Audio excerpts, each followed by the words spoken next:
to the details a bit about Safer AI, which is the organization I founded that I'm running.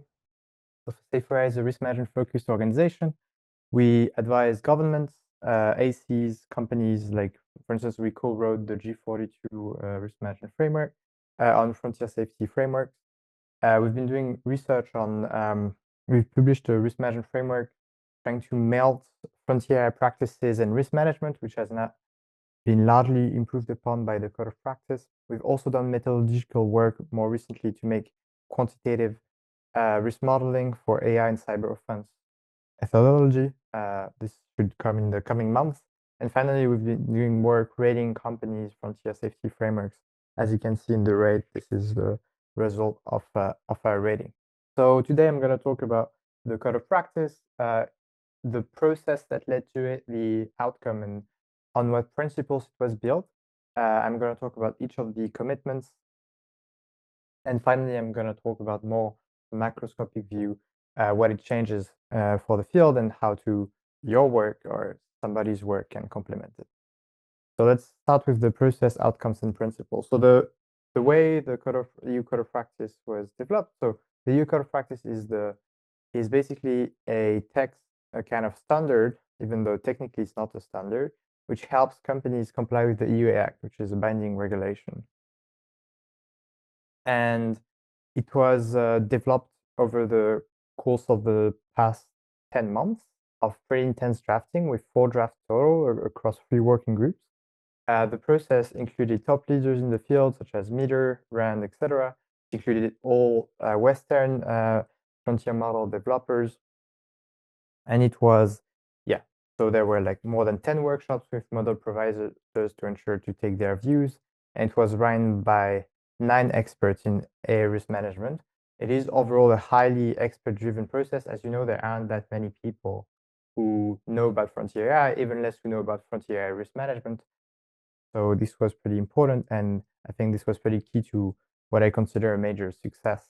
So these are the chairs, 3 of the 9 chairs. So Matthias Samuel is a professor in Austria who's been doing good work on evals. Matthias Sosi is at the AI Governance Initiative.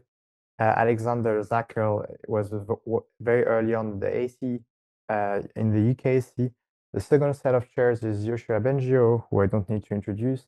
Daniel Privetera, who's been doing work in Germany on AI risk management, and Nitasha Rajkumar, who co-founded the AC. The third set of chairs is Mariti Shaker, who's currently a Stanford fellow, who's been in the policy space, in the tech policy space for a long time. Marcus Enderling from GovAI, and Anka Rural, who's a PhD on Stanford on related topics. The result is a very comprehensive risk management text signed by leading AI labs. As I mentioned, feel free to open on your computer or on your phone the page code-off-practice.ai, and you can go in safety and security part. It's very readable, and it's going to be the text we're going to discuss. It's the full text. There's nothing more than this. It covers the entire risk management cycle, including it includes things like incident reporting. It's been signed by basically most companies that matter, like Amazon, Anthropic, Google DeepMind, Microsoft, xAI, OpenAI.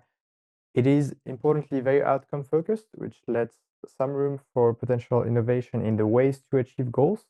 There are typically 2 ways to do standards. One is to say what should you do process, or like in terms of how you do it, the means. And there's another way, which is what are the goals you're supposed to reach, and then verify that the goals have been reached, basically. It uses a structure which is a structure of hierarchical commitments, which limits gameability. So typically you always have a top level commitment, which is something like you shall manage risk to acceptable levels through safety and security mitigations. And then all these sub-commitments are in service of this. And why it is a good idea to do this? It's a good idea because it limits the gameability, basically. It's harder to optimize adversarially towards one single measure if this measure is not in service of the top level measure. And basically, I think it will have visible effects from now on to mid-2026. It's going to be progressive because you can't ask companies to switch practices overnight. But over time, with engagement, I think we should see significant effect by mid 2026. In principle, the enforcement for new models has started on 2nd of August. But as I said, it's going to be a progressive process with the AA office prioritizing certain areas of engagement and not others. So a major question for any type of regulation or related is the scoping. And the code of practice is very focused on the frontier. Basically, there are a mix of a couple clauses that make this. The first is that it is in the code of practice, they inserted this notion of safer models, which is a pretty broad-ranging clause, which enable to imagine you're training like Sonnet, Haiku, and Opus at once, and you're going to release the 3 of them. If you're capable of demonstrating safety of Opus and you apply similar mitigations to Sonnet and Haiku, the text says that basically you will have very few specific things to do on Haiku and Sonnet, and most of the effort are going to go on Opus. So this is what safer models is aimed at. The threshold of compute, which is the threshold for consideration as a part of this regulation, is 10 to the 25 flops, so GPT-4 scale are greater. Chairs have been suggesting publicly to move to 10 to the 26 flop, which would be like Claude 3 or greater, and which decrease substantially the amount of models that the AI office has to care about. I wanted to highlight that there are very strong taxonomies of model KPTs, propensities, and affordances in this text, in the annexes. I actually highly recommend it. Like, I think it's pretty state of the art. I don't think I've ever seen so good taxonomies of like what are all the type of potentially dangerous capabilities, what are all the types of potentially dangerous propensities and affordances. Maybe at the end, I'll go in the text and show you if we have the time. There are 4 key systemic risks that have to be managed by default, like it's not non-negotiable, is CBRN, loss of control, cyber, and harmful manipulation. And finally, there are some transparency requirements, which are to summarize the FSF or RSPs or preparedness framework, or however you want to call it. The code of practice call them the safety and security frameworks, SSFs, and the model reports, which are basically system cards that companies have to provide to the AI office before releasing a model or when releasing a model. Any question? If you have any uncertainty or confusion, this is your moment, because now we are going to focus on commitment by commitment. You mentioned something about seeing effects by mid-2026. Does that mean? What effects are you expecting to be seeing? So all the commitments that I'm going to discuss, I don't know. This is my rough guess. The AI office would have to say, but I'd expect that like 75% of them would have to be fulfilled by mid-2026 or something like that, at least, maybe more. But basically that companies who have not been doing some stuff will have to start doing this stuff by mid-2026. And the stuff in question is going to be the subject of the second. There's been this extremely weird phenomenon of companies cherry picking a bunch of different practices and no company being better than everyone else on all axes. You can see this on risk. Like, there are companies who had persuasion, companies who don't have it, companies who have cyber, companies who don't have it. Like, it's always like the market or something. They pick the items. And so I think it's going to push the ceiling for everyone. And of course, hopefully it will push the floor for like the companies that are really not doing much. Is there anyone that didn't sign? Yeah, Meta didn't sign so far. And yeah, I think they're going to try to optimize adversarially, probably. As in, like, I mean, try to see the easy interpretations of the legal text, and then the AI officer will have, no, that doesn't work. So far, for instance, they added a button at the bottom of downloading the model, which is like, don't deploy in the EU market or something, which would be the easy mode. But the AI office will probably say that that doesn't work for compliance, and then it will be a back and forth process. Meta does not sign at all? So if they don't sign and the AI office escalates little by little the enforcement discussion and actions, then the penalty, so the very, I don't know, I could see in 1 year have the AI office putting fines of like 4% or 3% of global revenue. So that's the penalty. Of Meta in general rather than just, Yeah, of okay. Meta in general. But that's even for the AI office, they prefer not to reach that stage. So if they will go gradually and not do that overnight. And then usually it go to court, etc. So it takes a while. Cool. Any other question? All right. So we'll now dive into the code of practice commitment by commitment. So the overarching underlying piece is this thing called the safety and security framework. So this is typically like what people now call frontier safety frameworks, and everyone has called differently, but the preparedness framework, the responsible scaling policies, etc. All these are kind of safety and security frameworks. And so the broad philosophy of the code practice is like you should create a safety framework which is state of the art. We'll see what it means, but basically the idea of state of the art is like the office will update every now and then what it means to be state of the art, and it enables substantial flexibility for the requirements to move with the frontier, basically. You will have to include certain elements in the framework. We're going to discuss during this whole session many of these elements. You will have to implement it continuously along the entire model lifecycle. And every now and then, you have to update it when there are like major novelties. Potentially, we identify a new risk or something. The upside of this approach is that it lets companies having substantial freedom over the best ways to achieve goals. So companies can still have like agency in how they structure their overall SSF, and it lets some possibility for innovating on like how to best achieve certain goals, etc. So basically, the code of practice builds upon traditional risk management loops.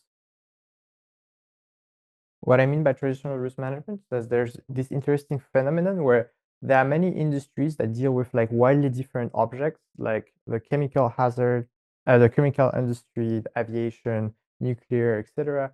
And all these converge towards abstractions that are the same across domains. So there seems to be this general set of practices that you want to apply to manage risk independently from what is it that you're trying to manage. And of course, it requires adaptation, but the high-level steps are the same, and that's the denomination that they use, which might seem slightly unfamiliar to you. So basically, on the left, the process is described at a high level. So the idea is like you start with systemic risk identification. So systemic risk is the denomination for the risks I described, like manipulation, cyber, etc. And the idea is just like you start by identifying all possible risks that your system could have.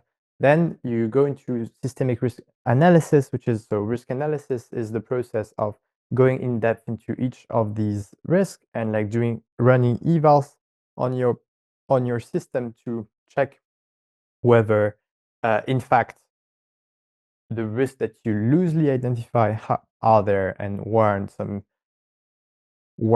any action or not.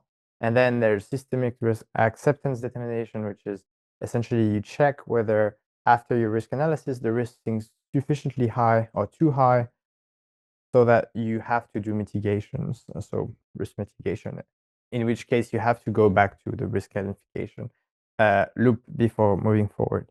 It covers as much as it can the full life cycle, as in it mandates some evaluations pre-deployment.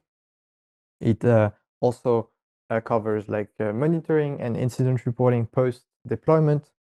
And yeah, it tries to also be light touch early stage in the training runs where you know that there's not much going on as long as you're testing every now and then the capabilities on like traditional benchmark like SciBench or whatever that are easy to run. You can be sure that like there's not too much new novel risks. So the first stage I described, systemic risk identification, the big change compared to industry baseline. I don't know how familiar are you with industry baselines. Are you a bit familiar with like frontier safety frameworks? And okay, so basically so far there's been quite little in risk identification. Like companies have pre-selected their risks. They test for those risks, but they don't necessarily, or at least they don't report on open-ended testing they tend to do to identify a wide range of risks. And so the goal of systemic risk identification is to both have a good view of like the categories of risk you're concerned about, like bio, cyber, etc. So have a good model of what are the most concerning threat models in risk models in those categories, and also identify potential like risk factors that could change substantially the risk profile of your system. So one example of this is like we used to live in a world pre-GPT-2 where models were not capable of doing in-context learning, and so you didn't have to price that in your potential attack surface for your models. And then suddenly it was not predictable, but there's this thing that popped, which is in context learning and then chain of thought, etc., which makes it possible suddenly for models to learn on the fly, which increases the attack surface and therefore should require you to change some your potential risk models.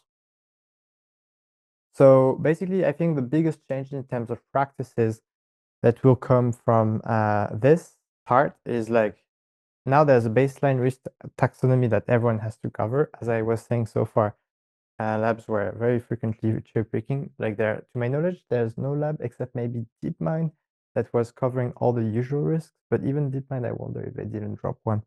And the second thing, which I think, in my opinion, is a very big deal, is like so far companies almost never describe publicly, except Meta actually, the risk scenarios they are concerned about in their frameworks. Like they almost like they refer vaguely to like bio threats or to cyber offensive risk, etc. But they never say, hey, here's a 10-line description at least of like one example of scenario that we have in mind when we are doing these mitigations and trying to reduce these risks, which I think is extremely key to be able to disagree productively. So it makes it a bit hard to criticize thresholds from companies, for instance, because you do not know what is the grounding of these thresholds. And so one big change which will come from the code of practice is that the risk scenarios, like developing risk scenarios to ground evals and thresholds in more concreteness will become more systematic, should become more systematic. Any question? So far, so good. All right. So once you identified the different threat risk models, so both potential new attack surfaces and also the pre-identified risk categories in which you want to have some views on what are the specific risk actors, etc., that might be threat actors that may be of interest, there's this part called systemic risk analysis, which aims at basically going more in depth into what you already pre-identified. And so I think the biggest change of coming from this part compared to industry baseline is that, well, first, doing evaluations systematically with a good methodology, companies, I'd say evaluations is one of the areas where companies are probably most advanced, but still they do it pretty stochastically. Like Gemini 2.5 was released way before the system card was released, and it's unclear if they ran the evals before, if it was just a question of Intel reviewing.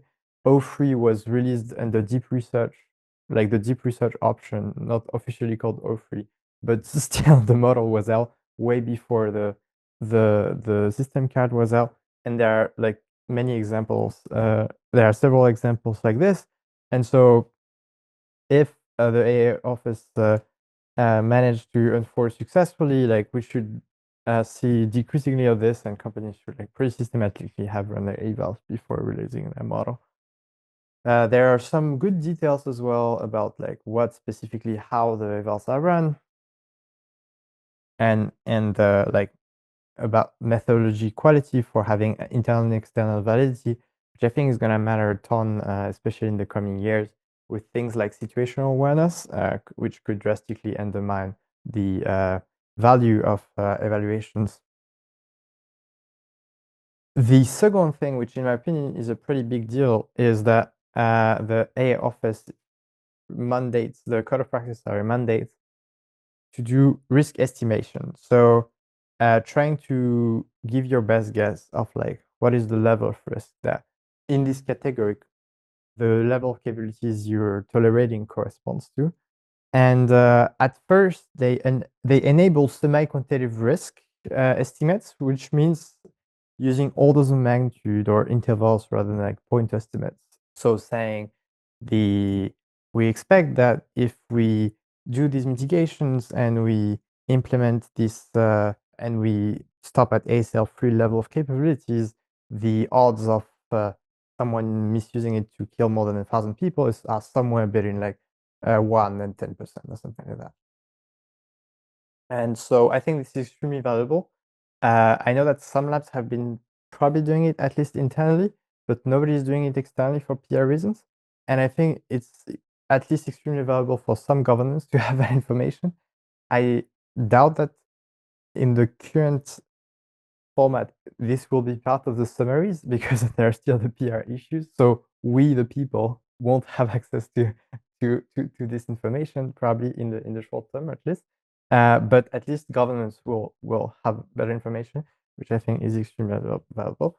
Apart from this, you can see on the right there are the 5 high-level commitments.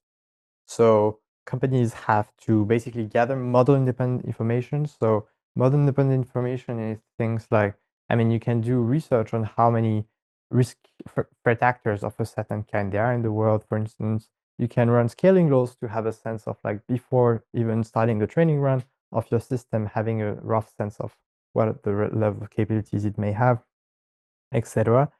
So you have to conduct model evaluations. Third, you have to model the systemic risk. So basically, yeah, have a more detailed, fleshed out scenario that characterize the risk. You have to estimate the systemic risk, so that I was talking about. And finally, you have to conduct post-market monitoring. So things like enable people to report vulnerabilities if there are, check your API or check if there are people doing crazy things on your API, like building bad weapons, stuff like this.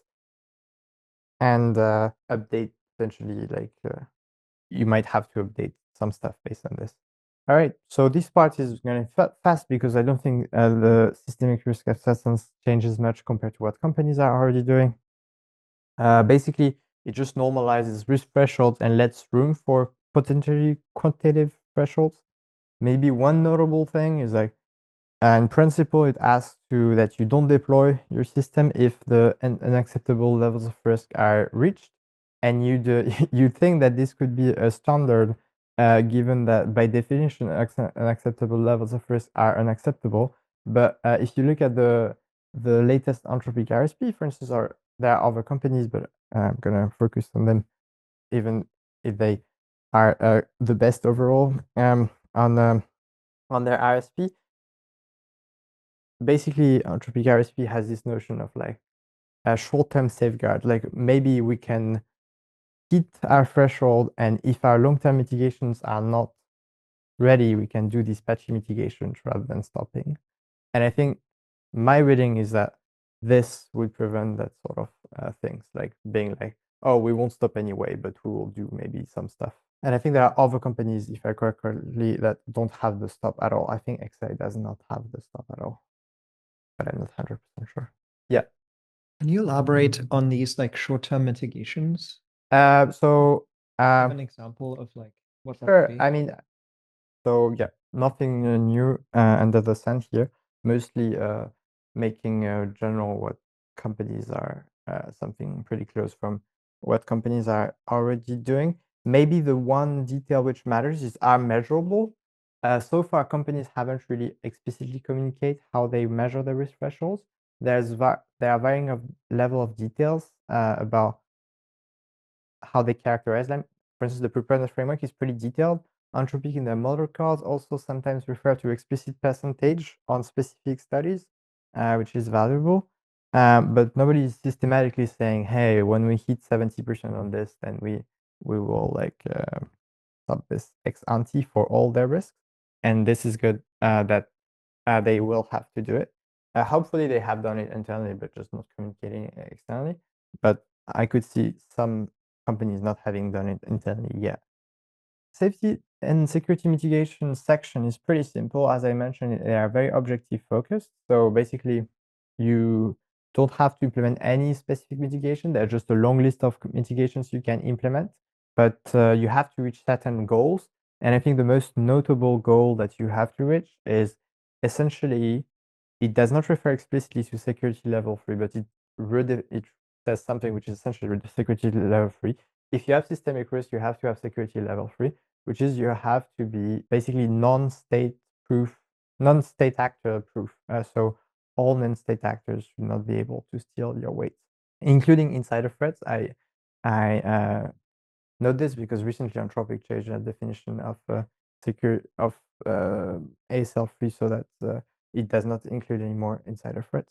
And so, I mean, this one is a very big deal. I'm not sure this one is going to be ready by mid-2026 because it's a very big endeavor. But I think it's going to push up a lot of companies who are currently not paying attention at all to like security.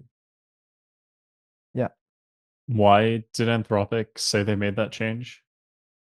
So officially, they changed their mind about the risk model.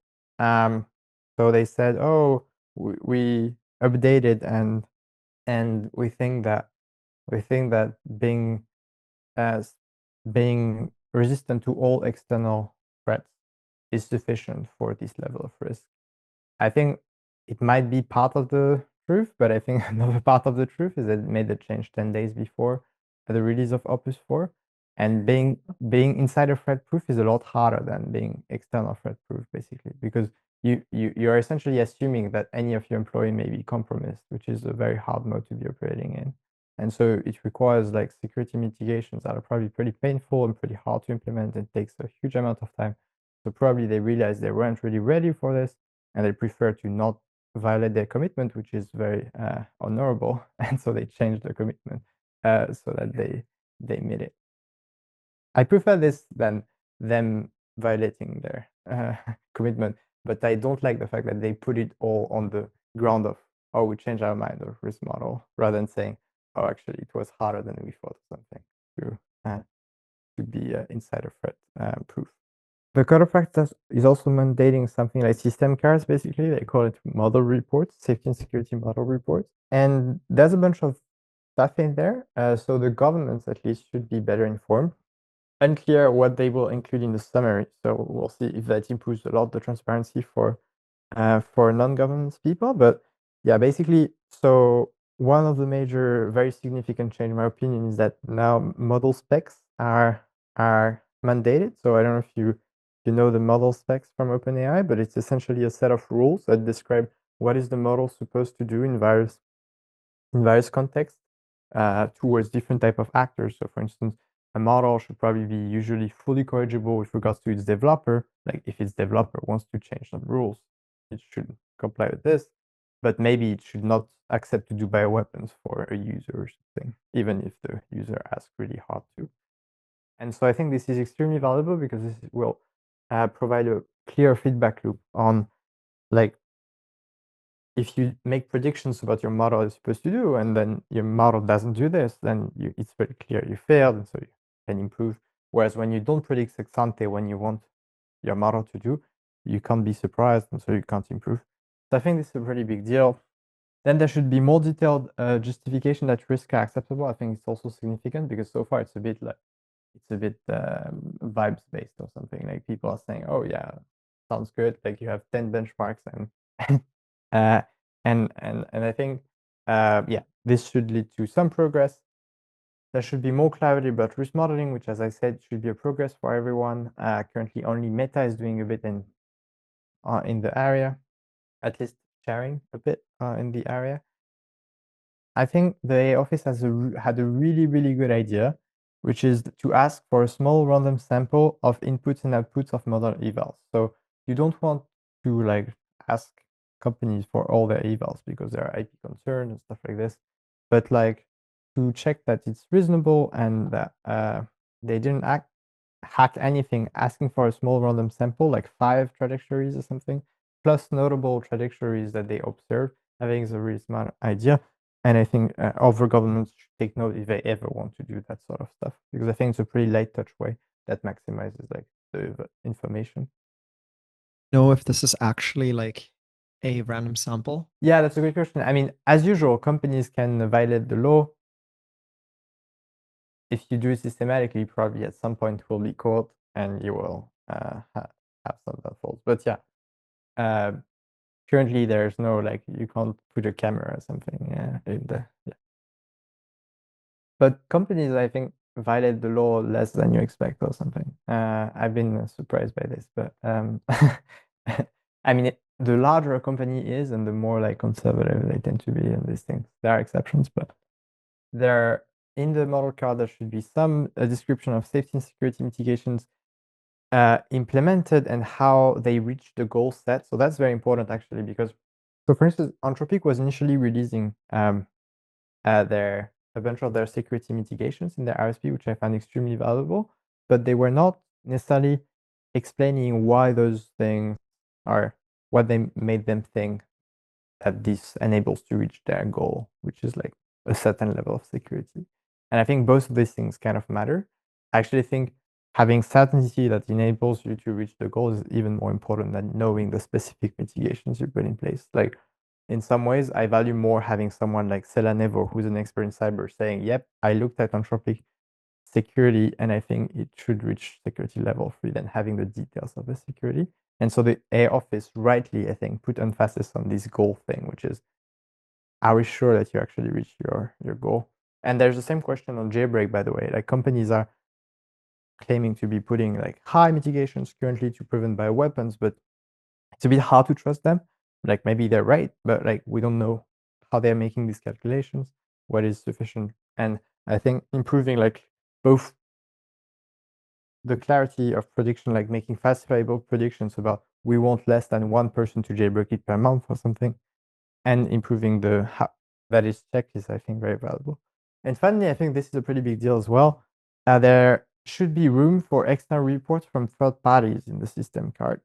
Once again, unclear if it's going to make it in the system in the publicly available summaries of the model report, but governments should have the unfiltered opinions of third-party evals people, which is, I think, very valuable.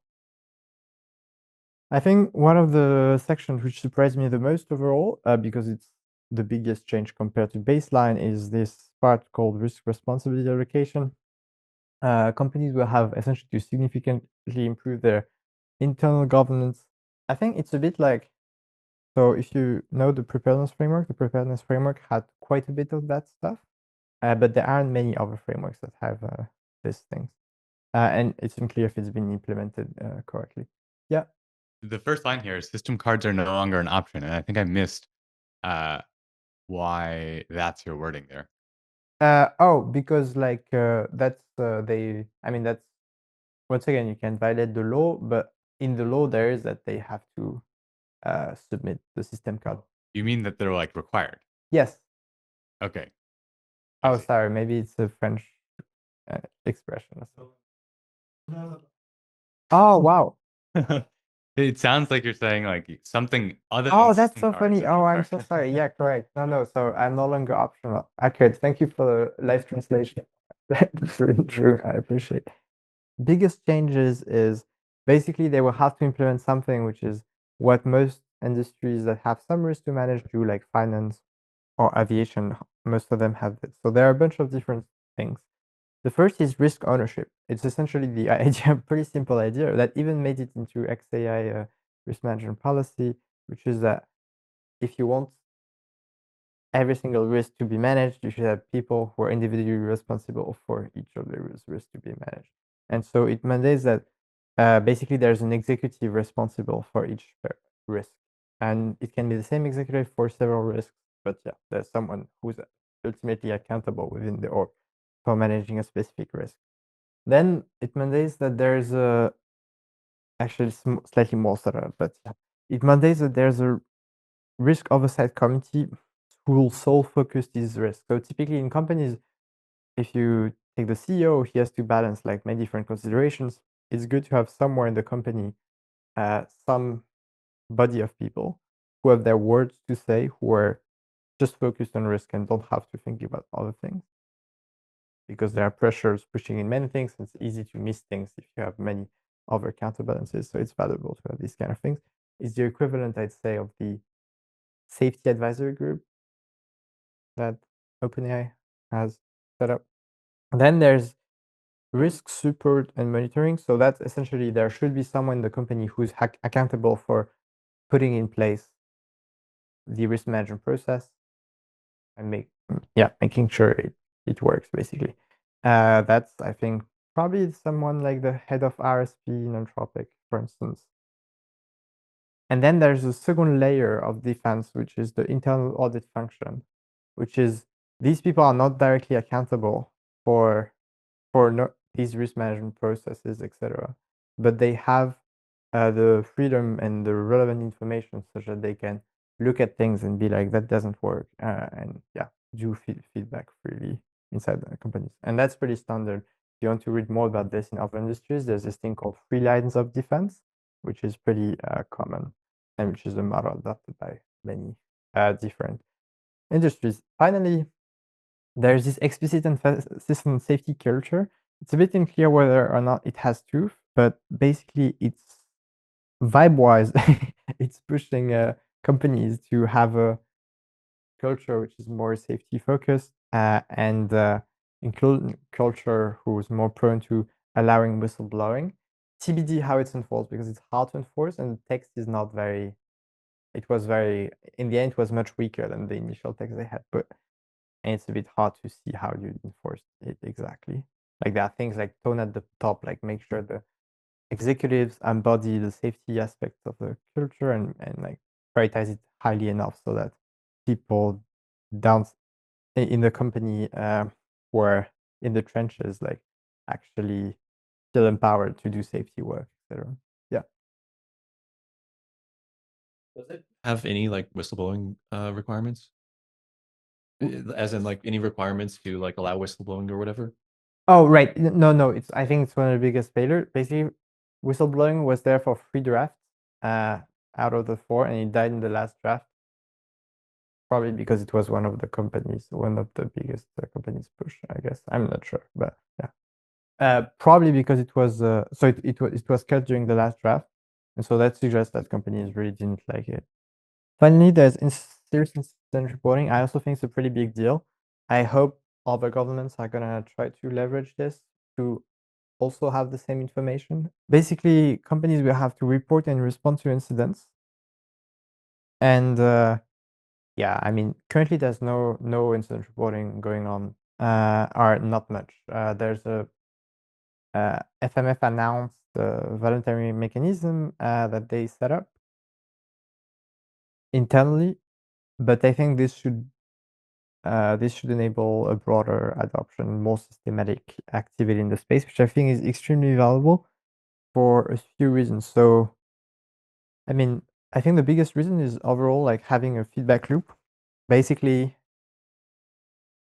there are industries that progress almost entirely thanks to the quality of their incident report. Like aviation is one such industry. The incident reporting mechanism in aviation has been told to be extremely influential over how it improves safety from the 80s onwards, mostly because each incident and near misses is a good way to learn about your failures first. So for instance, one example from the aviation space is that initially with the engineering mindset, they were very focused on trying to decrease mechanical failures. And actually, thanks to massive incidents, they noticed that the first order parameter responsible for most failures were humans, like humans reacting weirdly and doing dumb stuff or being drunk or being stressed. And so they started thanks to this feedback loop, they started putting a lot more emphasis on actually measuring the human failures and like human time of response and how we react under stress and things like that, and optimizing the system such that humans were decreasingly a potential cause of failure. And I think kickstarting this feedback loop in AI should be extremely valuable. I think we can learn a lot from like a lot of the stuff that's happening. And yeah. So basically the ask is pretty simple. If there's a serious incident, you should report it. There are specific requirements about what kind of things. So for instance, if like someone used your API to penetrate into critical infrastructure of some country, you should report it within 2 days. If it's like less hardcore, you have more time to report, etc. You have to understand the causes of this thing, and you have to discuss the response to incidents. It's actually quite important because I don't know if you remember, there was this White House commitments back in 2023, and there was something about vulnerability reporting, and so all companies had set up some email address for vulnerability reporting, which was really good. And someone, I think last year or earlier this year, tested these addresses and checked if people were actually fixing the vulnerability responses, and no, they weren't fixing the vulnerabilities. And so it's good to have the report, but it's also good to have to discuss the responses. Any question? Yeah. Based on that last, all the companies had this vulnerability reporting mechanism, and none of them worked. Yeah, all the ones that have have signed the White House commitments in 2023, at least used to have, I don't know if they down it with the new administration, but used to have kind of vulnerability at company.com or something, where you could report a problem. And yes, I remember there was a post testing those and seeing how fast people, if they were reacting and if they were patching it. And I think almost none of them were patching it. Yeah. So some of them at least were answering, but I think none of them were patching. I mean, I'm sure they couldn't get. I think they couldn't get an answer, but I mean, I think the reason is simple. Just companies work by prioritization, right? So what happens is never like companies hate safety or something. It's just safety is not a priority, and so yeah, rather than responding fixing vulnerabilities, you can do like more other stuff, and it's always how these things work. And so yeah, I think that's one of the strengths of regulation is like it ups things in the priorities list basically.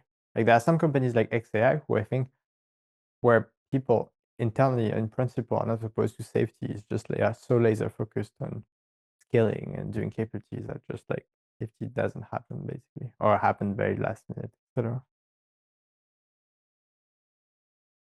So what it changes overall, I think, is it transform the landscape significantly. I think some of the largest changes compared to before is so I think the notion of state of the art, which is in quite a few measures, create a much clearer research to adoption pipeline for everyone. So pre-code of practice, when you were doing research and you wanted this to have an impact, you could either try to get a lab to adopt it, which is extremely hard because if if it has any cost, probably it won't get adopted. And if even if it doesn't have cost, you have to have the soft power to make it happen. Now there's this, I think, much easier pipeline, which is if your work is good and state of the art in the domain, in the relevant domain, and it's in the code of practice, there's a notion of state of the art, and the AI office notices it, or you send it to them or something, then like probably like there are substantial changes that within like 8 months or 12 months, like the AI office could ask it to be implemented basically. And so I think that's a pretty big deal for the field in general. I think it will also should evolve, although not fully resolve, the imbalance in bargaining power between third parties and labs. Like traditionally, if you were a third party and evaluating labs, you have like extremely little bargaining power. Lab, if you're too nasty or if you're too negative, labs can just not work with you. And even when they work with you, like you usually hope you don't ask for too much because you're fearful of being kicked out and that sort of stuff. I think this doesn't fully fix that, but it should empower third parties to potentially share more about concerns if there are concerns, and have a more sane relationship in their discussions with labs. Another area where I'm pretty excited about the impact of this is I think there are some key subfields that have been ignored, usually because of they're inconvenient for labs in terms of very inconvenient in terms of PR. And I think that code of practice will push substantial progress on these. The risk estimation is one of these. I know some labs have been doing work internally, but the fact that nobody shares their thing makes that there's been overall pretty little progress. Whereas it's a kind of obvious question that to try to turn the results of your evals into like some estimate, or at least approximative estimates of like how risky your thing is. And same for risk models. Like it's kind of also obvious that if you're trying to measure risk, like biorisk or whatever, you want to be able to translate your biorisk eval into some specific risk models. And because no company is sharing their things on it, like at best, the progress has been very like siloed into a single company and maybe not as dynamic as it could have been. And at worst, the state of the art is pretty bad, even within companies when companies are doing it. I think it will push both the floor and the ceiling. Paradoxically, I think I'm more excited for it pushing the ceiling than the floor, whereas you could think of regulation in the opposite way. The reason is I think the worst players will tend to try to play hardball and like do the minimum they can run away with. And the EU alone, at least, probably will struggle to fully counterbalance this. I think it's different if like some other major countries start enforcing it, but the EU alone, I think, will struggle to get those players to act fully do risk management. But I think the ceiling is very pushable because like no company is systematic, because some methods are behind, and so if you create the new methods, even if at some point you end up being less influential for enforcement, the methods exist, and so some other people can pick it up, etc. And one thing which has been kind of surprising to me, or surprising in terms of how much it is the case, that companies will prioritize this a lot more. I was very surprised chatting with some companies' representatives that, yeah, just the code of practice was way higher in their priority list than any other type of like voluntary commitments, like the seal commitments or something I've ever talked to them about. And yeah, just companies do care about regulation, about selling in the EU usually.